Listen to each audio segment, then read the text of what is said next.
Poco M6 Pro 5G. This is rebranded smartphone of Redmi 12 5G. ফোনটিকে ইন্ডিয়াতে মাত্র 11,000 রুপিতে launch করা হয়েছে। ফোনটির হাইলাইটেড ফিচার্স হচ্ছে ফোনটিতে থাকছে সর্বোচ্চ 12GB RAM, 90Hz screen and বাজেটের মধ্যেই 5G গেমিং চিপসেট। তো আজকের ভিডিওতে আমরা এই ফোনটিকে আনবক্স করব অ্যান্ড ফোনটির প্রাইস স্পেসিফিকেশন সম্পর্কে জানতে লাইক অ্যান্ড সাবস্ক্রাইব করে আমাদের সাথেই থাকুন। সম্পূর্ণ ভিডিওটি জুড়ে আমি তিতাস আছি আপনাদের সাথে, আর আপনারা দেখছেন Titas tech ultra YouTube channel. তো চলুন শুরু করি আজকের এই ইন্টারেস্টিং ভিডিও। তো চলুন ফার্স্ট ফোনটিকে আনবক্স করে ফেলি। তো বক্সটি ওপেন করলে প্রথমে পাবে স্মার্টফোনটি, দেন এর নিচে রয়েছে SIM tools, documentation, transparent back cover, 18 watt adapter and USB Type-C cable. তো বক্স কন্টেন্ট হিসেবে এসবই প্রোভাইড করেছে পোকো। কথা বলা যাক ফোনটির ডিজাইন অ্যান্ড বিল্ড কোয়ালিটি নিয়ে। ফোনটিকে দেখতে যথেষ্ট প্রিমিয়াম লাগে। ফ্রন্ট গ্লাস অ্যান্ড ব্যাক সাইডেও গ্লাসকে প্রোভাইড করেছে Poco and boxy shape with flat side. এই ফোনটিকে টোটালি দুইটি কালার ভেরিয়েন্টে লঞ্চ করা হয়েছে, power black and forest green.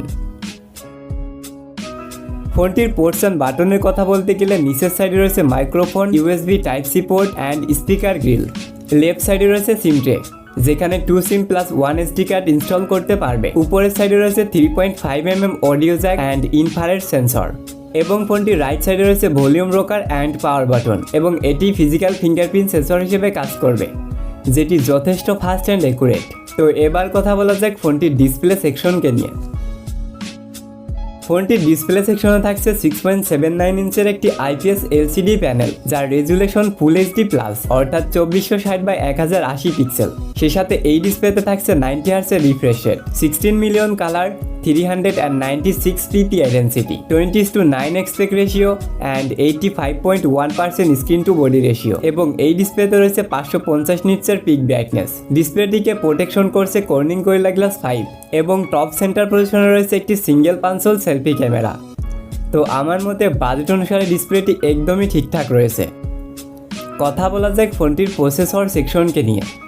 তো এই ফোনটিতে প্রোভাইড করা হয়েছে Qualcomm Snapdragon 4 Gen 2, যেটি 4 ন্যানোমিটারের 2.4 GHz এর একটি Octa-core চিপসেট, যার জিপিইউতে রয়েছে Adreno 613।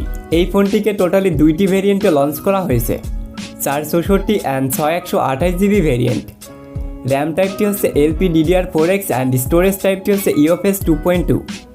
ফোনটিতে থাকছে out of the box Android 13 and ইউআইতে রয়েছে MIUI 14।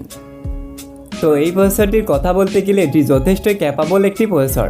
এটি দ্বারা যে কোনো ধরনের গেমকে যথেষ্ট ভালোভাবে প্লে করতে পারবে। পাবজিতে সর্বোচ্চ HD graphics and high frame রেটে 30 FPS এ গেম প্লে করতে পারবে। সেই সাথে call of duty and Asphalt 9 মতো হেভি গেমকেও স্মুথলি রান করতে পারবে।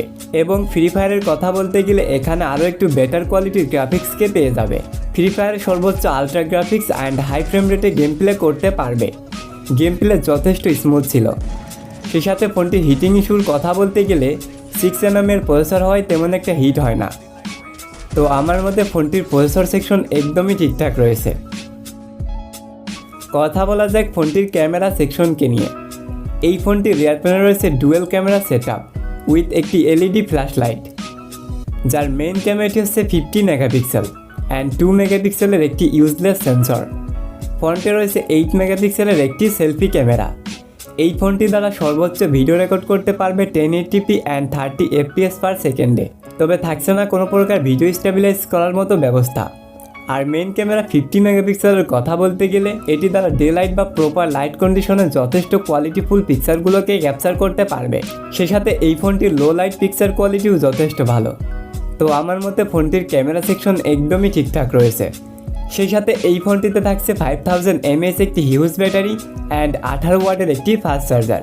ব্যাটারি ব্যাকআপের কথা যদি বলি তাহলে নর্মাল বা বেসিক ইউজে 1 থেকে 1.5 দিন প্লাস ইউজ করতে পারবে। এবং হেভি গেমিংয়ের কথা বলতে গেলে 7 থেকে 8 ঘন্টার স্ক্রিন অন টাইমকে পেয়ে যাবে। তো আমার মতে এই ব্যাটারি ব্যাকআপ যথেষ্ট। তো এখন যদি আমরা এই ফোনটির প্রাইসের কথা বলি তাহলে ইন্ডিয়াতে এই ফোনটিকে মাত্র 11,000 রুপিতে লঞ্চ করা হয়েছে, যেটিকে বাংলাদেশি টাকাতে কনভার্ট করলে 14,500 টাকার মতো হয়ে থাকে। তো এই ফোনটিকে যদি এই প্রাইসের মধ্যে লঞ্চ করা হয় তাহলে এটি হবে বাংলাদেশের নেক্সট জাতীয় ফোন। আর ফোনটি লঞ্চ ডেটের কথা বলতে গেলে পোকো বাংলাদেশের কাছ থেকে তেমন কোনো তথ্য পাওয়া যায়নি। তবে অনেক দিন হয়ে গেল পোকোর কোনো অফিসিয়াল ডিভাইস বাংলাদেশে লঞ্চ হয়নি, তো হতে পারে তারা এই ফোনটিকে খুব শীঘ্রই বাংলাদেশ মার্কেটে লঞ্চ করবে। তো এটি ছিল আজকের ভিডিওটি ভালো লাগলে অবশ্যই একটি লাইক করবেন। আপনার মূল্যবান যে কোনো মতামত কমেন্ট বক্সে প্রোভাইড করতে পারেন। আর সম্পূর্ণ ভিডিওটি দেখার জন্য অসংখ্য ধন্যবাদ। Thanks for watching.